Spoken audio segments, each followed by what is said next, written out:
Good evening. Welcome to 30 Letters in 30 Days. Class number, what is tonight? Letter number 17. And again, go to 30letters30days.com to download your PDF. And I have good news for you. We are working on getting you a actual physical booklet like we had last year. It may not be ready until after the course is done, but if you want to have a keepsake, a memento, a way of going back to these letters and studying them again and again, that will be possible, God willing. Okay. Tonight's letter. Let's just jump right in. Baruch Hashem, Yud Tes Adar Sheni Tavshin Yud Tes Brooklyn Shalom Uvracha. The Rebbe is writing to a man, by the grace of God, the 19th of the second month of Adar, 5719. That's the spring of 1959. Brooklyn, greetings and blessings. B'mayna l'michtave, in response to your letter, Yud Zayin Adar Rishon, from over a month earlier. It only now arrived here. It only now reached me. Bekoshes bracha pan bekesher matzav briuse. You ask for a blessing in the format known as a pan. Pan is an acronym, Peinun Pidyon Nefesh, a soul redemption. We've spoken about a pan before earlier.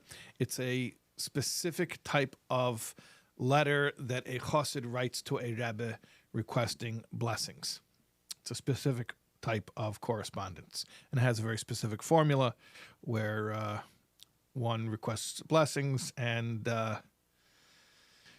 it is usually properly accompanied by some monetary There needs to be a gift of tzedakah. There needs to be a monetary component with the pan. It's sort of the way I've heard it described metaphorically as like putting a stamp on the envelope.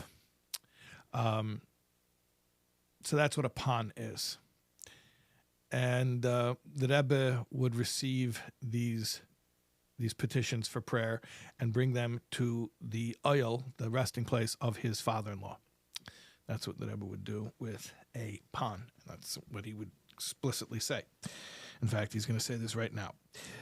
Be'es ratzin yiskruhu alatziyana kodesh shel kved kedushas meir v'chomi admor zecher tzadik v'kodesh levracha l'chayim le'elam haba nishmas begin ze mireimim zechus yagin aleinu lamitztarech lei masal mateichen ksave. So at a propitious time, I'm going to mention you at the resting place of my father-in-law for everything that you need.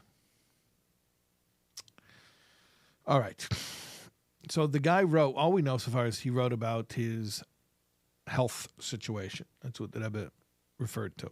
The guy asked for blessings regarding his health situation. What is his specific health situation? We don't know yet.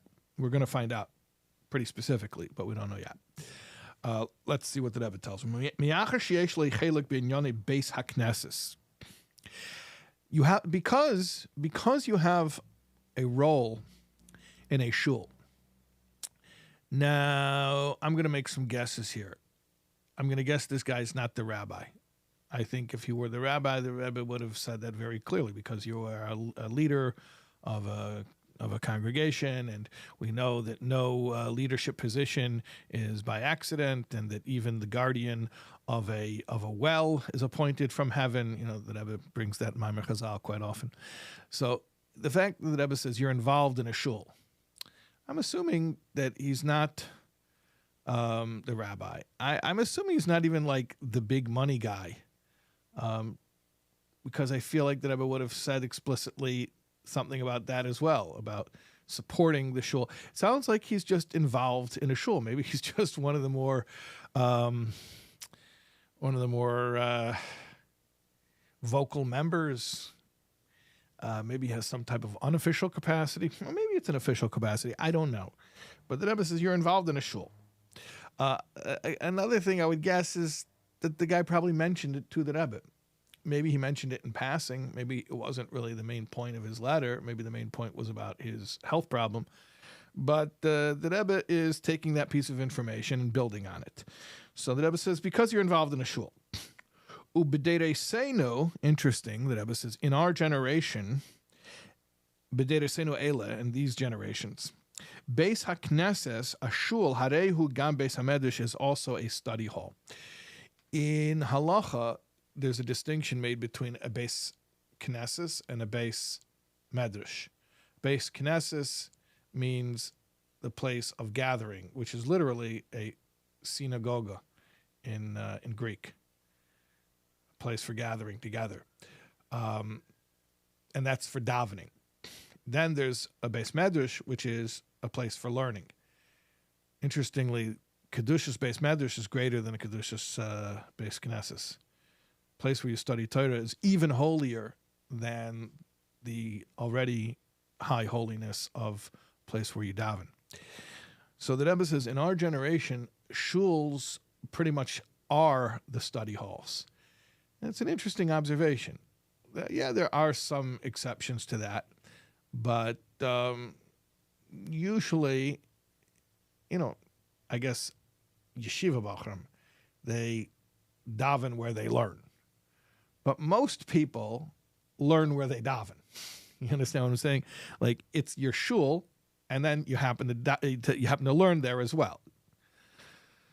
So the Rebbe says, in our day and age, most shuls are the place where people learn as well. And this means specifically the idea of studying Torah in groups. What does it mean, limud Torah berabim? Studying in groups. Somebody's posting in the chat, in the YouTube chat, the Greek for synagogue. Yeah. We can do more etymology if you want as well. Let me see if I can find something that comes up in the flow of things. So you have so much fun live. If you join live, you get to interact like this. Anyone else want to say anything in the YouTube chat? I'll check it intermittently. Okay. Or you could always email me. I won't be able to interact with you in real time. But if you have feedback, questions, comments, you could email me at rabbi@soulwords.org. And I will try to get back to you. Okay.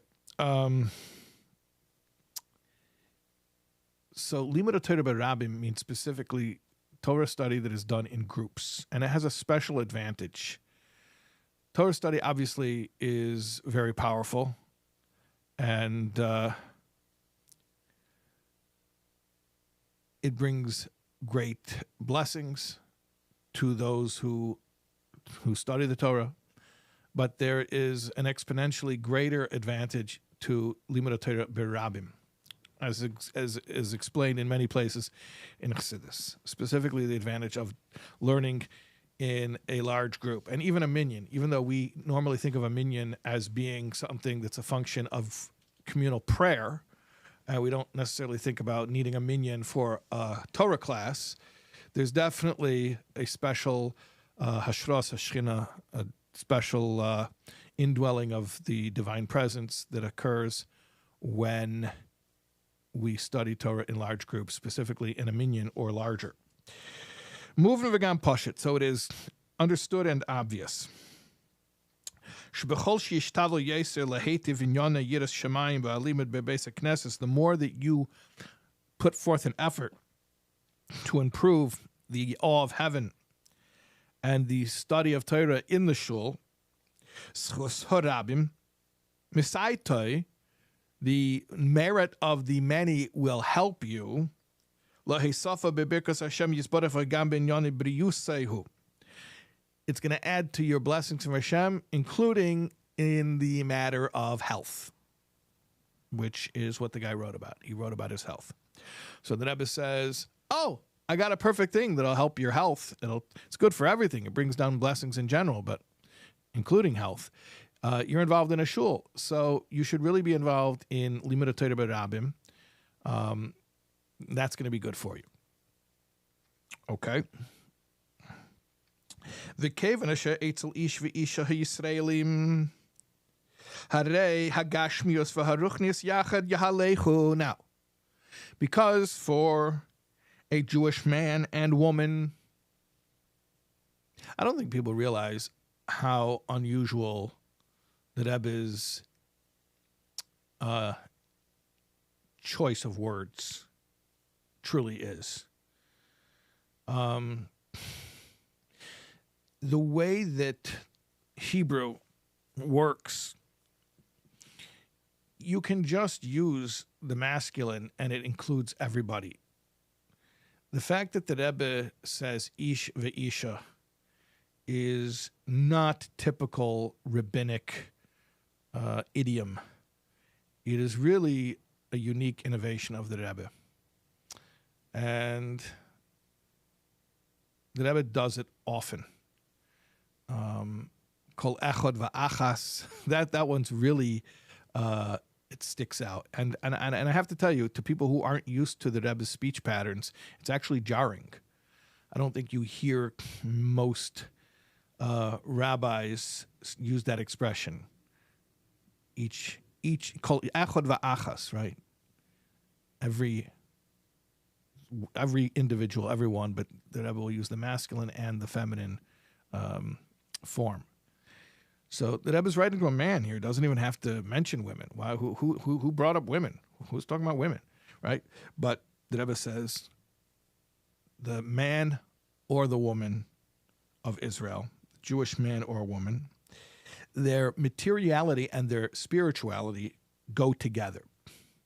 This is also a huge concept in the Rebbe's worldview, that Gashmias and Ruchnias, it's interesting the Rebbe wrote Gashmias first. The physicality and the spirituality go together. If I had to make a list of top 5 recurring themes in the Rebbe's teachings, this would for sure be on the top 5 list. The idea that spirituality and materiality go together, that there's never a conflict. We've spoken about this before, that it's not like a good Jew is going to be forced to forego success in this world in order to fulfill God's will. That doesn't even make sense in the Rebbe's worldview, because the same God who gave us the Torah is the same God who made the world. So he didn't make a world that is antithetical to his Torah, chas v'sholem. He made a world as a form within which for his Torah to be manifest on the most objective level. Therefore, when you follow Hashem's will, that itself will bring success in the world. So, yeah, physicality and spirituality go together. Yechelim lifel al brios haguf. So therefore, and this is a really wild idea, you're able to have an effect on the health of your body al yedei chizuk bebrios haneshama, strengthening the health of your soul. Now, I just want to bavoren, as we say. I want to make a disclaimer and preclude the notion that the Rebbe will respond to people's health issues with purely spiritual instructions.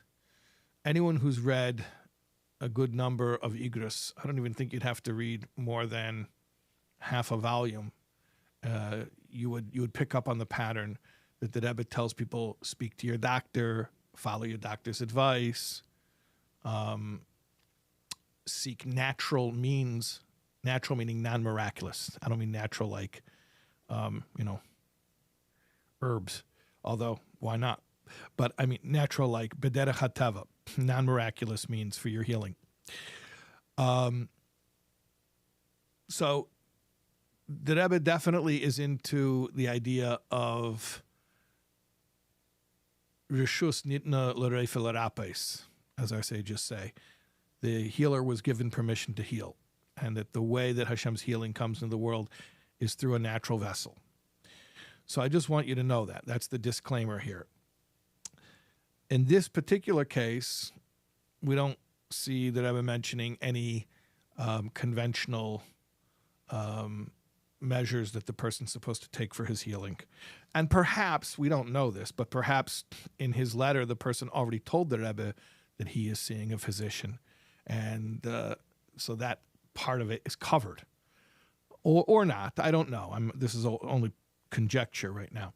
But in this letter, the Rebbe tells him, look, the way that a Jewish person's life works is the spiritual and the material go together. So you can have an effect on the material through the spiritual. You want to improve your body's health, improve your soul's health. Ubefrat b'mitzvahs, especially how should you improve your soul's health? Through the performance of mitzvahs. Okay, any mitzvah? Let's find out. There's a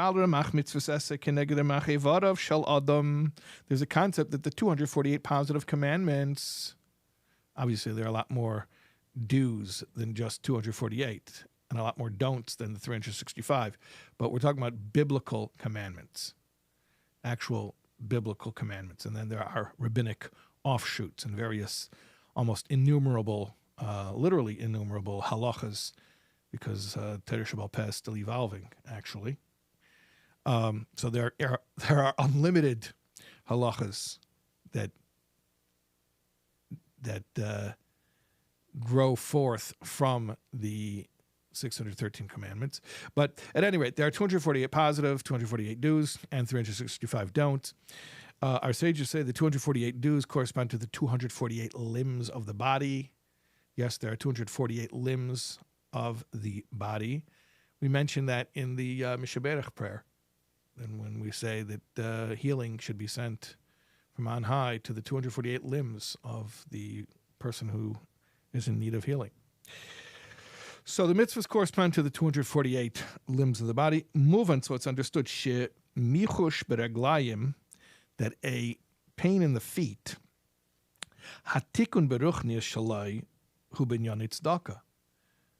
The spiritual remedy for a pain in the feet is tzedakah. It's moving. At least the Rebbe didn't say moving v'gam pashet. Moving is more like, there's chukki mishpatim and edis. This is more like, after I tell you, it'll make sense to you. Like, I know I don't expect you to figure it out on your own. But yeah, what mitzvah corresponds to the feet? And what mitzvah can you improve in, which will be a spiritual way of improving your physical feet? Tzedakah. Why tzedakah? Sharehu hayikum asher beraglai. Tzedakah is referred to as standing someone on their feet. When you give tzedakah, what do? You save somebody from becoming destitute. You give them a chance to make a comeback and hopefully to become a breadwinner, to actually earn money. You don't want to see anybody become destitute to the point where they can't come back from that. Our sages say it's like a donkey that's being crushed under its load, which is also another mitzvah, by the way, that if you see that its knees are buckling, if people come and they save it and they help to shift the load or lighten the load, it's much easier than if the donkey already has buckled under the load. If he already is crouching and he's down, it's very hard to lift him again. So tzedakah is called putting someone on their feet. And that's really what tzedakah is about in Yiddishkeit. It's about restoring someone's dignity so that they can be self-sufficient again. And so the Rebbe says, Kedivere Razal, like the saying of our sages. And that is Gemara Sanhedrin Daf Kuf Yud Amud Aleph, where that idiom derives from. So if you want to strengthen your body, you can do it through spiritual means. Specifically, if you want to strengthen your feet, you can do it through tzedakah, because tzedakah is called standing someone on their feet. Okay. V'yed, and furthermore, v'hu ha'ikar, and this is the main thing. So you ain't seen nothing yet, because what we're about to hear is the real main thing. Ben Yoni Amuna. In Yoni Amuna, I don't think this is a separate thing. I think it's a related thing. And I think that because, for many reasons, but also because I've seen the Rebbe say this in other places, that there's material tzedakah and there's spiritual tzedakah. And spiritual tzedakah is to help people get closer to Hashem. So I think this is related. I think that Rebbe may be telling him not only to give tzedakah, but to help others with their emunah, which would then automatically include also strengthening his own emunah. At any rate, so now the Rebbe starts to speak about emunah. Shehi, that emunah is hamamida es kol ha'adam, that which stands up the entire person. You follow what the Rebbe is saying? Tzedakah corresponds to the feet because tzedakah is called standing someone on their feet. Yukum masher beragloi. Amunah is also related to feet because amunah is called that which the person stands on, like you stand on your feet. Psak din razal, and like our sages rule, and it's very interesting that Rebbe calls it a psak din. Not a maimer chazal, but a psak, meaning it has halachic ramifications. What is the psak din razal? Bo Chavakuk, the prophet Chavakuk came along, v'amidun al achas, and stood them up on one. What's this talking about? It says that Hashem gave 613 commandments to the Jewish people. And Chavakuk came and he simplified it. And he said, I got one mitzvah for you, that if you have this one, then you're going to have all 613. So he made it simple. Debt consolidation. He rolled it all into one easy monthly payment. But it's called standing it up. That's why that I was relating it to the feet here. So Chavakuk came and he stood the entire Torah on one mitzvah, Shenema, like it says where? In the book of Chavakuk. Like it says, V'tzadik b'munase yichyeh. The tzaddik, the righteous person, lives by his faith. So Chavakuk said, if you have emunah, if you have faith, then you have everything. Oh, but it says tzaddik b'munase yichyeh. Yeah, v'amich kulam tzaddikim. The Rebbe loves to add that one. And when it says tzaddik, it's talking about all of us. We're all the tzaddik. I want to mention, by the way, that today is Chav Zayin Adar, which was the day in Tafshinun Beis, 1992, that the Rebbe suffered a stroke, and the Rebbe did not speak publicly again after that. The day before, meaning Sunday, Chav Vav Adar, was a Sunday dollars, and it was to be the last dollars. And there was a man named Gabriel Aram, a philanthropist from Toronto, originally from Hungary, who was the publisher of Lifestyles magazine, which is an executive magazine, not a Jewish magazine. It's a magazine for wealthy people. And quite out of character for the type of magazine that it was, he decided that in honor of the Rebbe's upcoming 90th birthday, right, because we said this was the 26th of Adar, Toshin Nun Beis, the spring of 92, so on Yud Alef Nissan Nun Beis, the Rebbe turned 90. So in honor of the Rebbe's upcoming 90th birthday, which would just be 15 days later, Well, you all know that we're doing 30 letters, 30 days as a preparation for Yud Alef Nissan. So I'm telling you something that happened. It was the same kvias, by the way. Chav Zayin there was a Monday, and Chav Vav the day before was a Sunday, and there were Sunday dollars. So we're talking about yesterday. I'm talking about exactly yesterday in 1992.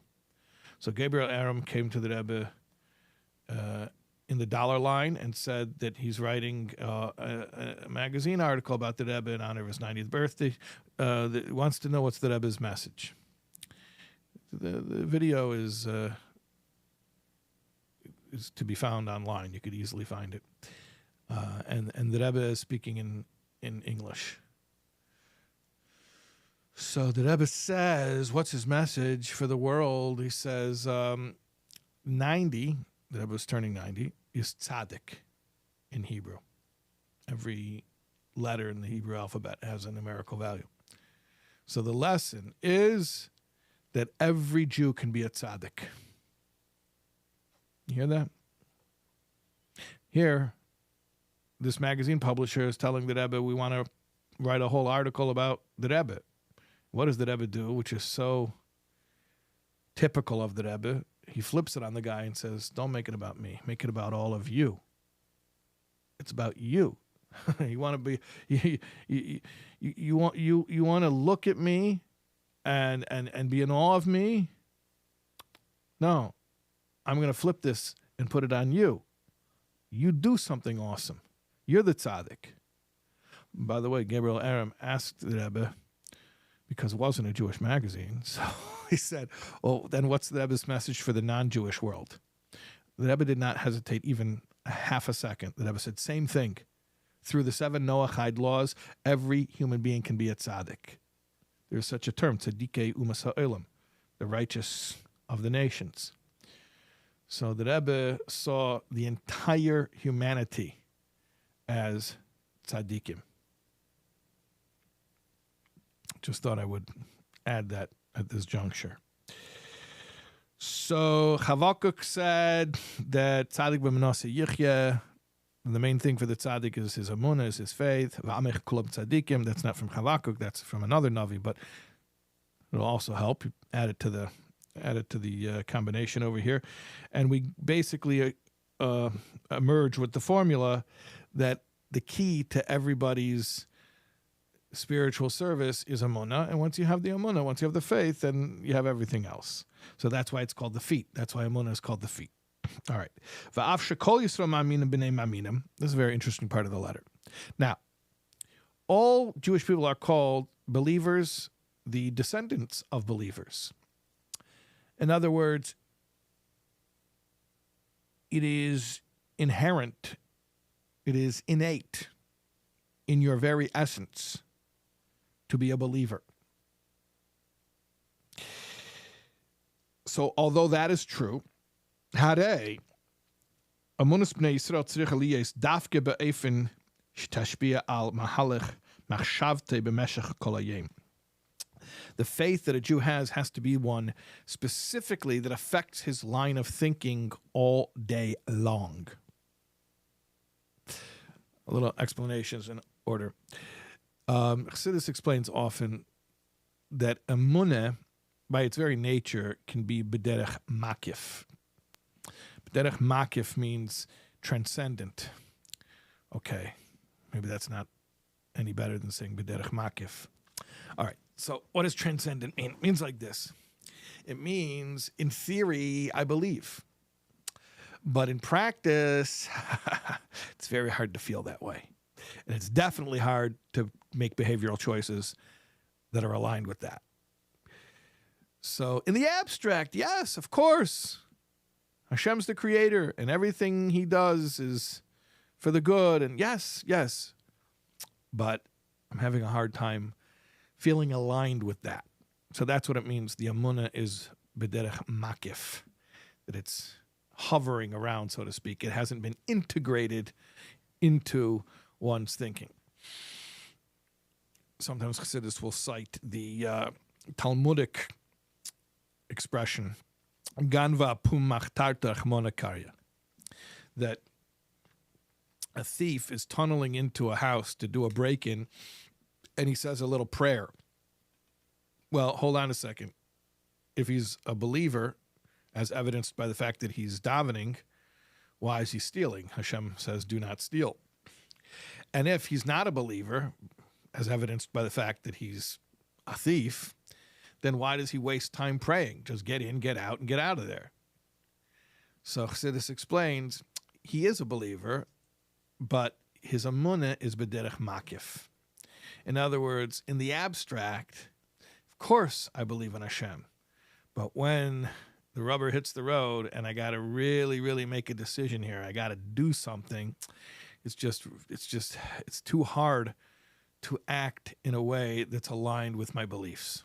And we all understand what that means. We all understand that we have beliefs that we're not aligned with. And you could call that hypocrisy. I suppose that's a form of hypocrisy. But Chassidus explains it's basically a lack of integration. And the goal is to integrate one's behaviors, emotions, intellect, and faith. And I say that specifically in that order, behaviors being the most external manifestation of the person, the emotions being behind the behaviors and the engine that drives them, and then the intellect being behind the emotions, which the intellect gives birth to the emotions, and then on the deepest level is the emunah, the beliefs.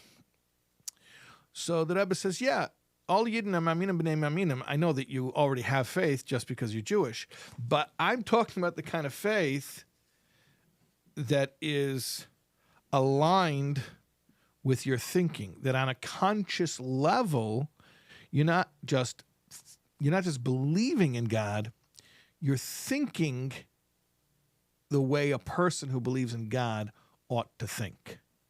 Now, what does that mean? That I was going to say a little bit more clearly.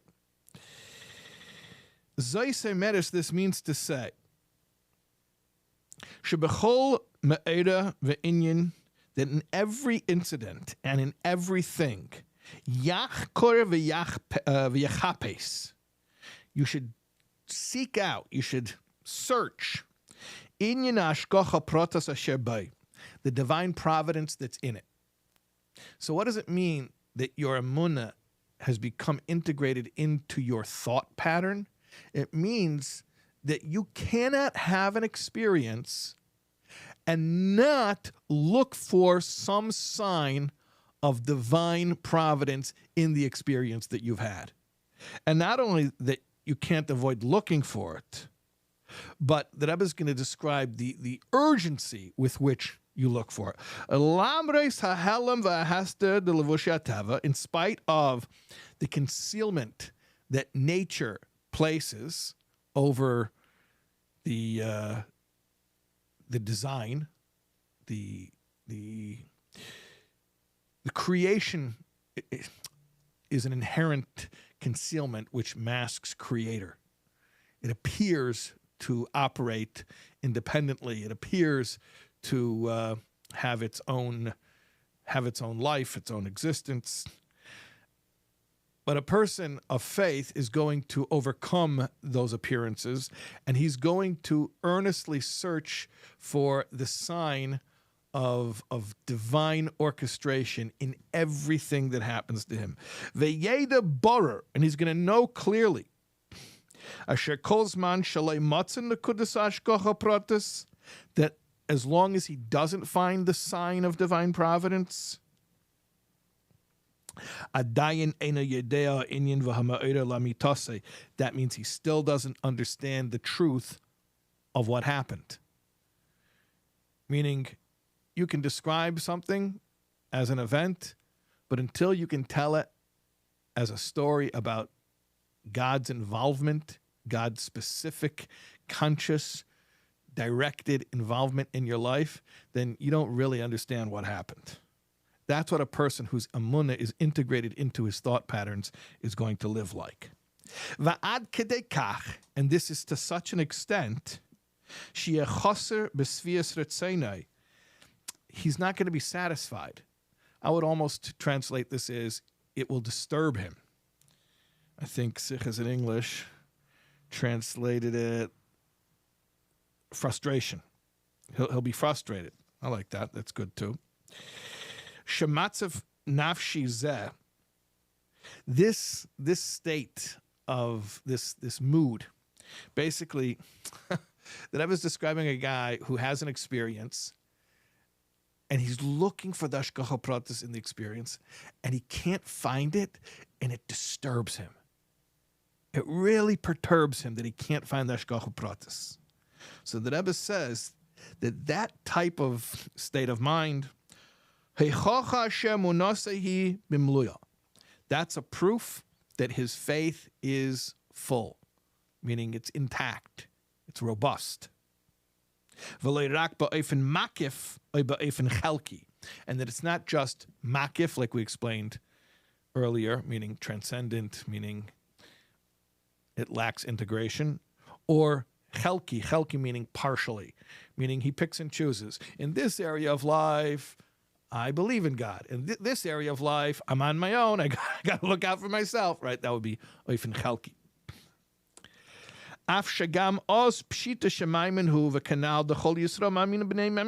Even though, obviously, even if he doesn't have this quality that we just described, meaning he can have an experience and not find the hashgacha pratis, and it doesn't keep him up at night. So obviously he's still in the category of maminim b'nei maminim. That doesn't change the fact that intrinsically, latently, deep down, he's still a believer.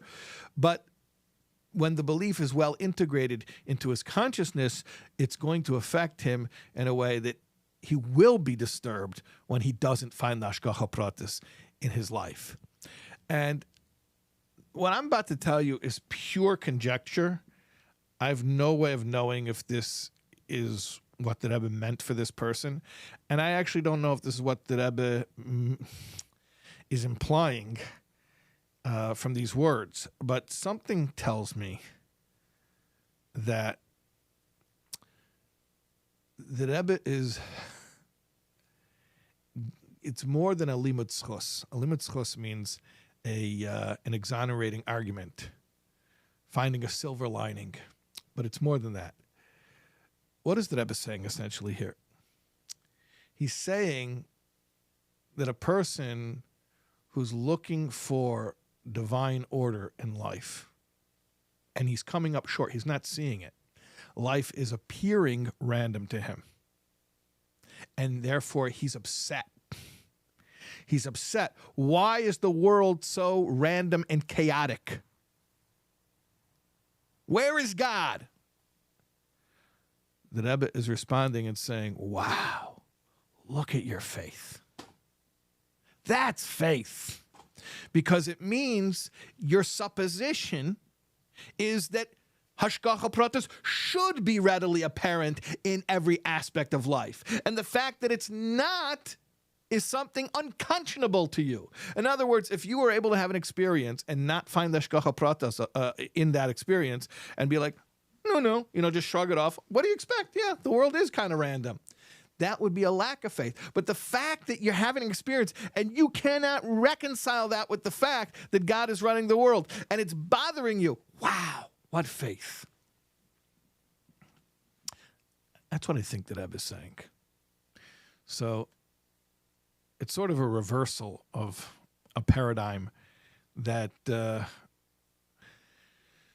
somebody who has faith suffers in silence and maybe even is oblivious to their discomfort.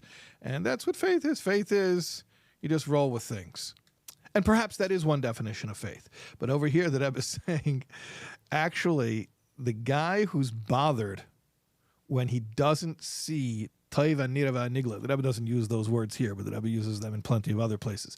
The guy who's bothered when he doesn't see revealed good in life, that's a maimin. Because the very fact that bothers him means he expects that it should be the case.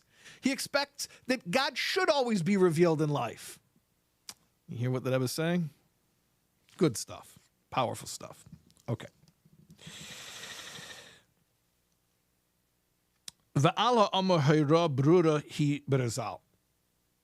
There's a clear directive of our sages concerning the above.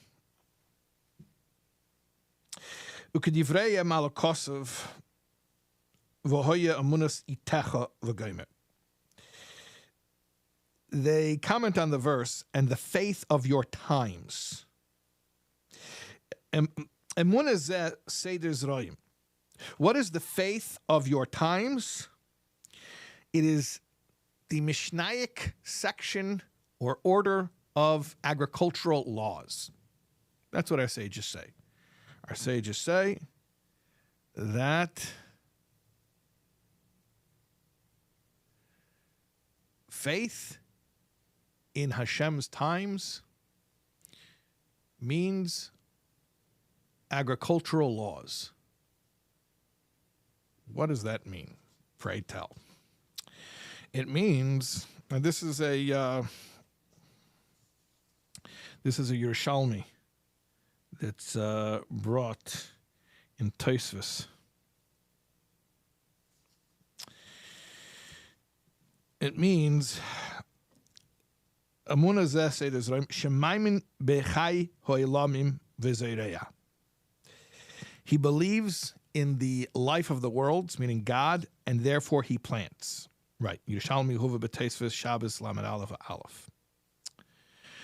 Sheperushay, that means shafilo be'inyan nazriya, that even when it comes to something so literally earthly as planting seeds in the ground, he does not rely on the laws of nature. Everyone knows you put seeds in the ground, you water them, they grow. No, that's not why he put seeds in the ground. Ki'im, but rather, ach verak, only because he believes in the life of the worlds, meaning in God. He believes in God. Verak zeh mamritze lahashlich hagarinin ba'aretz lahamin shesef seif yatzmiach. That is the only thing that he relies on when he takes perfectly nice, good seeds and throws them in the dirt and expects them to grow. Why would you take perfectly good seeds and throw them in the dirt? Well, the world will tell you, because that's a natural thing to do, and the seeds will grow, and they'll have plants, and they'll have many more seeds, and you'll have a whole crop from throwing those seeds in the dirt. That's what the world says. The Jew says, it is a crazy thing. And just because that's what, quote unquote, nature dictates, and just because that's what has happened every season for thousands of years, that's not why we do it. It's a crazy thing to take perfectly good seeds and throw them in the ground. You know why we do it? Because we believe in God. Because God told us that if we work, he's going to bless the handiwork that we when we put forth effort, and that's why I'm doing it. Otherwise, I wouldn't do it. But I've got a contract here with God, and I'm expecting miracles. Yeah, those miracles will not be recognized as miracles by the world because they'll say it's just nature that makes seeds grow. But I know the truth that these are miracles. Okay, so this is what the Rebbe is saying, that basically a Jew knows that everything's a miracle. And he actually expects to be able to figure out the miracle in everything that happens to him. And when he doesn't, or when he hasn't yet figured out the miracle, it bothers him. Okay. Vad kama amitas hi hamuna hanau. Now, the validity of this amuna, of this belief, can be seen, moving, it's understood, Gam kein mimei Purim, from the days of Purim, sheze'ata bono mehem, that we're just coming out of right now. Remember, this letter was written Yud Tes Adar Sheni, so it's 5 days after Purim. Shilachayra Hatzalas Yisrael, that seemingly the salvation of the Jewish people in the Purim story was totally natural. There was no splitting of any seas, no 10 plagues. It was totally natural. Ayidei Shabbos Yisrael Haisa Ishtay Shalamelech Hamelech Bekipa. basically we had a Jewish girl who was married to the dictator of the world. So that's a very natural way for things to transpire. And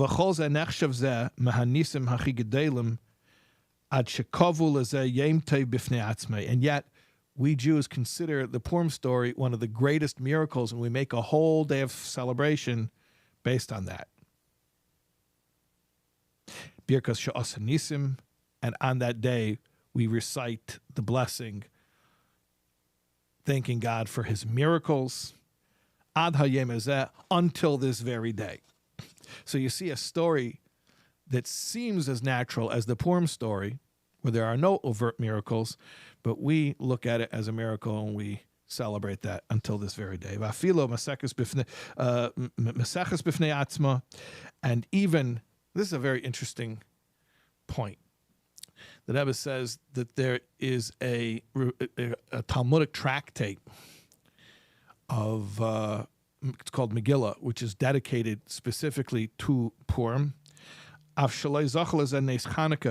Hanukkah miracle, which is more supernatural, did not have an entire Talmudic tractate devoted to it as a subject. It's an interesting thing. There are many explanations, by the way, of why that is. We're over time already, so I'm not going to get into that. Especially, I'm not sure exactly in context why the Rebbe is saying this. But the point, at least the simple point that I can understand here, the Rebbe is saying, look, we're just coming out of Purim. Purim is a celebration of how God's hand can appear hidden, but Jews have a knack for decoding the mystery and seeing how it's really all pretty clearly divinely orchestrated. And that's how we have to live. And yeah, a person who doesn't see that in his life is rightfully perturbed. With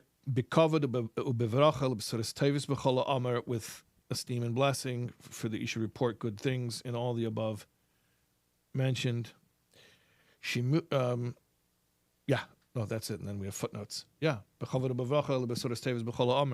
Esteem and blessing for reporting good news and everything that was mentioned. Okay, that's our letter. Sorry we went a little bit late. And we'll see you tomorrow night.